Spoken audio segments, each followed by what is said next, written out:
लोकसभा चुनाव 2024 के अंदर में क्या जयंत चौधरी के बिना अखिलेश की साइकिल दौड़ पाएगी?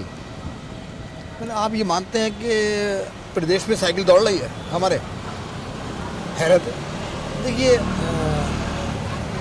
मुस्लिम वोटों का अब ठेकेदार कोई नहीं रहेगा। अब मुस्लिम वोटों की ठेकेदारी मुसलमान खुद कर रहा है। मुसलमान की समझ में ये आ चुका है कि उसका हमदर्द कौन है और उसका दुश्मन कौन है। आज तक मुसलमानों को सिर्फ और सिर्फ आरएसएस, मोदी, अमित शाह कह के डराया गया, लेकिन जब सरकार बनी और मुसलमानों ने देखा कि भाई योजनाओं का फायदा हमें मिल रहा है, आयुष्मान कार्ड हमें मिल रहा है, प्रधानमंत्री आवासीय योजना का हमें फायदा हो रहा है और तमाम जितने भी सरकारी प्रोजेक्ट्स आ रहे हैं उसके फायदे हमें मिल रहे हैं, तो ऐसा नहीं है कि मुसलमान गद्दारी करेगा। और आज तक तमाम पॉलिटिकल पार्टियों ने, मैंने कल भी किसी चैनल पे ये कहा था और आज फिर कह रहा हूँ कि तमाम पॉलिटिकल पार्टियों ने मुसलमान को वोटर के तौर पर इस्तेमाल करके अक़लियती सेल बना दिया। इस्लाम को समझा नहीं, इस्लाम को समझकर सूफी सेल बनाया, सूफी संवाद बनाया और सूफी संवाद बनाकर एक बड़ा काम सूफीज़म के ऊपर इस पार्टी ने किया है। और आज मुसलमान जो है वो ना अखिलेश के साथ है ना राहुल के साथ है, बल्कि मुसलमान जो है वो कहीं ना कहीं भाजपा से जुड़ता चला जा रहा है। बिल्कुल, हमारे कुछ और लोगों से बातचीत करेंगे। पश्चिम उत्तर प्रदेश का मुसलमान किसके साथ हो सकता है? देखो साहब, भाजपा के भी साथ जा सकता है और मतलब यह है कि जो हमारे साथ हमें समझ रहा उसी के साथ हम लोग हैं। ये मेरा आखिरकार अखिलेश यादव को क्या साथ मिलेगा मुसलमान के इस बार? ये कुछ कह नहीं सकते, कंफर्म नहीं है। हाँ कभी अब देखिए, पश्चिम उत्तर प्रदेश का जो मुसलमान है वो कहाँ वोट करने वाला हो रहा है? देखिए, बहुत ही कम शब्दों में मैं कहना चाहूँगा कि आज मुसलमान जागरूक हो चुका है और अन्य पार्टियों ने जितने भी कार्य किए हैं वो मुसलमान को सिर्फ वोट बैंक के लिए, लेकिन अब मुसलमान जागरूक हो चुका है और मेरी अपनी नज़र में मुरादाबाद की जनता बीजेपी को चुनी। आखिरकार क्यों, क्या वजह है जो भारतीय जनता पार्टी को ही मुसलमान जो है ख़ास तौर से मुरादाबाद का चुनता हुआ नज़र आ रहा है? देखिए, पहले पूरा का पूरा समाजवादी का गढ़ है। देखिए, मुरादाबाद को सपा का बहुत बड़ा गढ़ माना जाता है, लेकिन भाजपा की नीतियों से प्रभावित होकर, उनके कार्यों से प्रभावित होकर ये जनता अब बीजेपी की तरफ रुझान कर रही है, मेरा ये मानना। हमारे कुछ और लोगों से बातचीत करते हैं। समाजवादी पार्टी का और कांग्रेस का साथ साथ आना क्या बदलाव करेगा यूपी में? देखिए, समाजवादी और कांग्रेस तो पहले भी साथ आए मेरे ख्याल से, और जब भी कोई बदलाव नहीं कर पाए थे। और अखिलेश यादव भी अपने पिताजी का सम्मान तो नहीं वो कर पाए, लेकिन शायद सभी की चौक पर जाकर देख चुके हैं। झांका है उन्होंने बहुत अच्छे तरीके, झांकने में बहुत चैंपियन है, वो देखते हैं अंदर से हाँ किधर क्या। लेकिन मेरे ख्याल से गालिबन वो अपने जो उनका जो परिवार है, जो उनका कुनबा है, उसको वो नहीं इकट्ठा कर पाए हैं अभी तक, उसको जोड़ ही नहीं पाए हैं। उनके चाचा हैं वो इस तरह से इधर उधर हैं और उनके एक भाभी हैं मेरे ख्याल से। और उन्होंने एक बहुत अच्छा काम ये किया अखिलेश यादव जी ने, उन्होंने, देखिए इसमें किसी की कोई गलती नहीं है, मुसलमान की कोई गलती नहीं है। मुसलमान ने तो उनके पिताजी को भी और उनको भी हमेशा से नवाजा है और उन्होंने जो भी उनके हो सकता था, जैसे आप अभी बात कर रहे हैं मुसलमान मुरादाबाद समाजवादी का गढ़ है, गढ़ होना बात अलग है, लेकिन ठेकेदारी बात होना अलग। गुलाम तो नहीं है ना समाजवादी का, गढ़ी तो हो सकता है, बिल्कुल बिल्कुल, गुलाम नहीं है और अब मुसलमान गुलाम रहेगा भी नहीं। देखिए, उन्होंने बहुत अच्छा ये काम किया पीछे, सीटिंग 2 MLO की पिछले विधानसभा के चुनाव में सीटिंग 2 MLO के टिकट काटे और टिकट काट के एक नए 2 आदमियों को थमा दिया। वो अलग बात है, समाजवादी का गढ़ था तो लोगों ने वोट तो दे दिए, लेकिन क्या उनमें कोई खामी थी जिस वजह से उनके टिकट काट दिए? हालांकि मेरे कोई वो रिश्तेदार नहीं है, कभी आप समझ रहे हो, मेरे कोई वो रिश्तेदार या दोस्त ताल्लुकात वाले होंगे, ऐसा कुछ नहीं है। तो धीरे धीरे वो अपने पैरों पर कुल्हाड़ी अखिलेश यादव खुद मारते चले गए। जैसे उन्होंने देखा कि ये नेता थोड़ा सा मुसलमानों में पावरफुल हो सकता है, उसको काटने के चक्कर में वो अपने पैरों के नीचे की लकड़ी काटते चले गए। और आज इस हालात में मेरे ख्याल से उनसे ज़्यादा बद से भी बदतर हालत शायद किसी की नहीं है। स्वामी प्रसाद मौर्य छोड़ गए, शिवपाल भी लड़खड़ाए हुए हैं, सलीम शेरवानी उनसे नाराज़ हैं। और हमारे मुरादाबाद में जिस गढ़ की बात करते हैं, जो दिग्गज नेता थे कुंदरकी से हाजी रिजवान थे, उन्होंने छोड़ दिया, हाजी इकराम का टिकट काटा। तो अब कटाई वाला काम नहीं चलेगा, कब तक कटवाते रहेंगे मुसलमान अपना टिकट? जहाँ तक भारतीय जनता पार्टी का सवाल है, भारतीय जनता पार्टी, देखिए मैं ये भारतीय जनता पार्टी की सी बात नहीं कह रहा हूँ, लेकिन वो अपनी जगह जहाँ थी वो अटल है। वो ऐसा नहीं है इसको छोड़ा उसको छोड़ा, उनकी पार्टी से कोई गया नहीं, लेकिन इन्होंने तो धीरे धीरे सारे लोग अपने सारे नेता खुद ने अपनी कमी से खिसकाए हैं और इसमें किसी को दोष नहीं दे सकते। रही मुसलमान की बात, मुसलमान अब बहुत सोच समझकर बहुत सूझबूझ के साथ वोट करने वाला है। अब वो किसी के हाथ की कठपुतली भी नहीं बनेगा और शायद भीड़ भी नहीं बनेगा, वो मुड़ना अब उसको है नहीं, काफ़ी मुड़ चुका है। जैसे पश्चिम उत्तर प्रदेश का जाट किसान ये किधर जाने वाला हो रहा है, क्या समीकरण है, आखिरकार किधर जाएगा? मुसलमान तो चलो आपकी बात मान के कि बीजेपी में जुड़ जाएगा, लेकिन जाट और किसान, क्योंकि जयंत चौधरी भी अपना आप में बड़ा नाम है। देखिए एक बात समझ लीजिए, खाली पश्चिमी उत्तर प्रदेश का जाट और किसानी नहीं, बल्कि एक जयंत के साथ एक बड़ा मुस्लिम पॉकेट भी है। एक बड़ा नाम है डॉक्टर मेराजुद्दीन साहब का, वो उनके साथ जुड़े हुए हैं। तो जहाँ पर डॉक्टर मेराजुद्दीन जैसे लोग मौजूद हैं, तो खाली जाट किसानी नहीं बल्कि पश्चिमी उत्तर प्रदेश का मुसलमान भी अब जयंत के साथ बीजेपी को चले हैं। 7 साल के बाद अखिलेश और राहुल एक साथ साथ आ रहे हैं, कितना कमाल करेंगे यूपी में? कोई कमाल नहीं होगा उनका। साइकिल में अब पंचर हो चुका हैगा और लोग देख चुके होंगे कि यादव बोर्ड भी साइकिल को नहीं मिल लिया हैगा।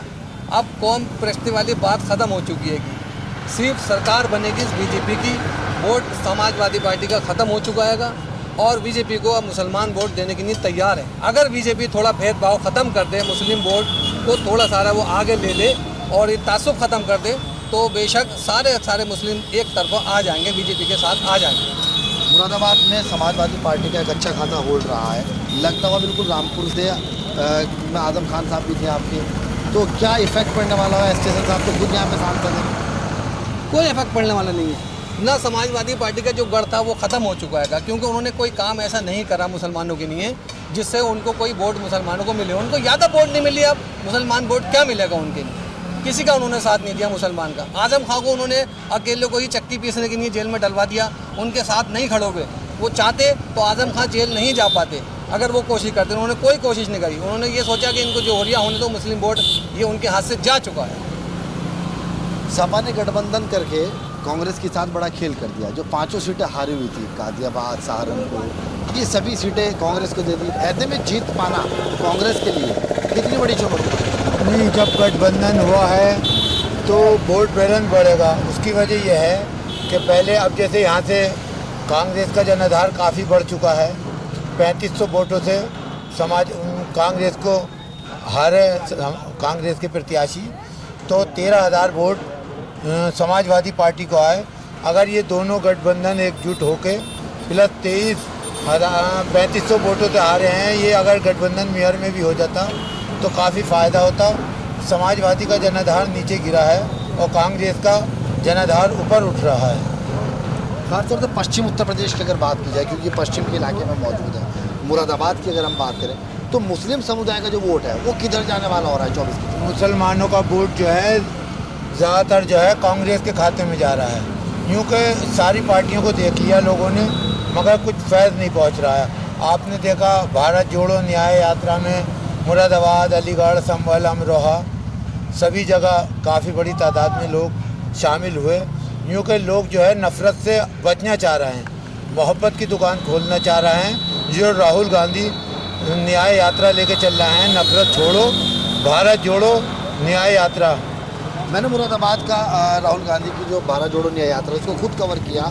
मुझे एक जगह मुरादाबाद की आप ऐसी बताइए जहाँ पे हिंदू मोहल्लों के अंदर में अखिलेश यादव गए हों अभी तक, या फिर जो भारत जोड़ो न्याय यात्रा थी राहुल गांधी की वो वहाँ पे गए हों, मुस्लिम ही ज़्यादातर राउंड से निकलती हुई यात्रा की। असल में ये जामा मस्जिद चौराहा ऐतिहासिक चौराहा है, इससे सीधा इंदिरा चौक में वाल्मीकि बस्ती भी है, उससे आगे गलशहीद का चौराहे पे आगे वाल्मीकि बस्ती है, घोड़े के चौराहे पे, राम कुरैशी के घर के पास। जी, उससे आगे को जो है फिर ईदगाह के सामने पंजाबी भाई हैं। वो भी मुस्लिम आबादी है? नहीं, मुस्लिम आबादी नहीं है, पंजाबी।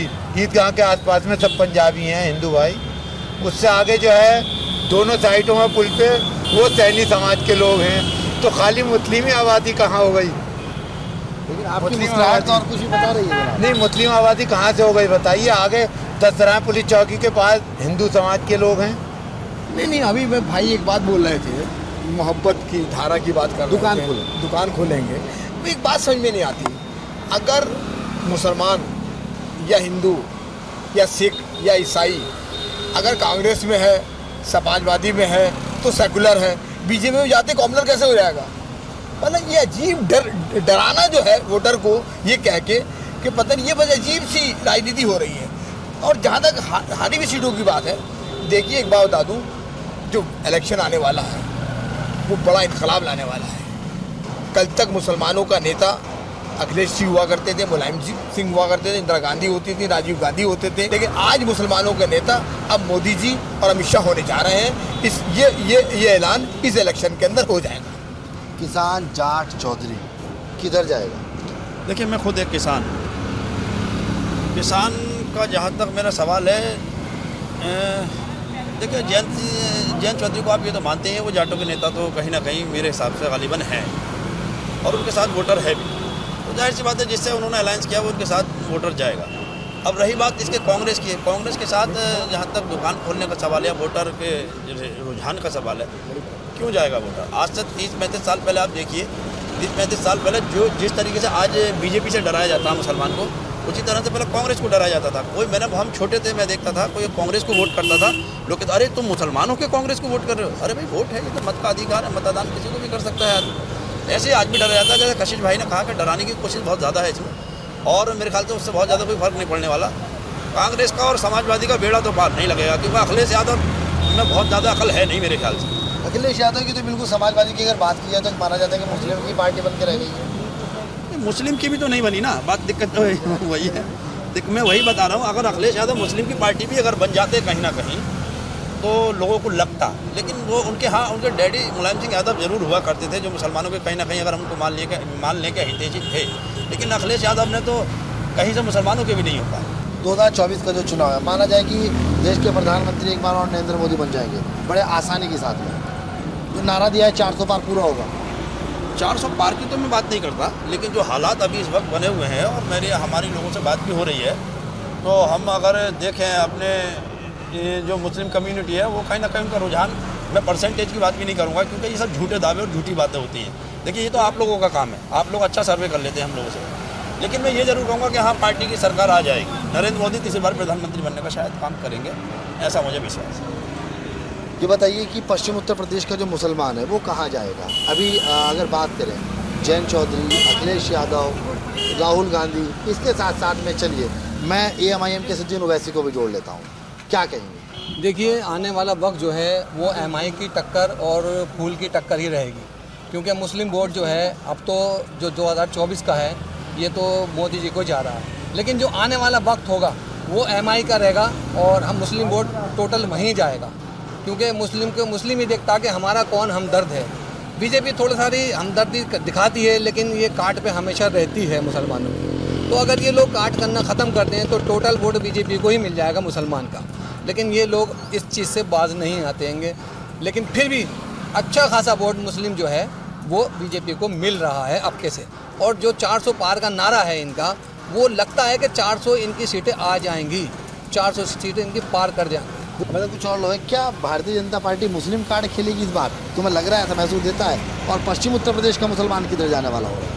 देखिए, मैं आपको बता दूं कि मैं एक मुरादाबाद से जर्नलिस्ट हूँ, तो मैं अपने हिसाब से ये बता दूँगा कि इस बार सीधे तौर पे बीजेपी को जो है अल्पसंख्यक है, जो माइनॉरिटी है, उसको सीधा तौर पे फ़ायदा मिलने वाला है, क्योंकि आपके जो रुझान है वो सीधे तौर पे बीजेपी की तरफ है। क्योंकि जो बीजेपी की जो योजनाएँ चल रही थी, जो मंसूबे चल रहे हैं, खास करके अक़लियतों के जो मंसूबे हैं, उससे ज़्यादा मुस्लिमों को फ़ायदा हुआ है। इसी के साथ में एक बात और बता दूं कि समाजवादी पार्टी जो कांग्रेस ने जो आपस में इत्तेहाद किया, गठबंधन किया है, ये पहला ऐसा चुनाव होगा जिसमें कि समाजवादी पार्टी को कांग्रेस के वोटों का फ़ायदा मिलेगा, क्योंकि समाजवादी का वोट नहीं है, लेकिन कांग्रेस ने गठबंधन करके, क्योंकि वोट जो है वो कांग्रेस का है और कांग्रेस को वोट पड़ेगा, यानी कि इत्तेहाद हो गया। अगर समाजवादी और कांग्रेस अलग अलग चुनाव लड़ती है तो ये लगा लीजिए समाजवादी की जमानत जब्त हो जाएगी, कांग्रेस फिर भी अच्छे वोट ले आएगी, लेकिन सीधी तौर पे उसका फ़ायदा फिर भी सीधा तौर पे बीजेपी को ही पहुँचा, क्योंकि रुझान मुस्लिम का उधर ही है।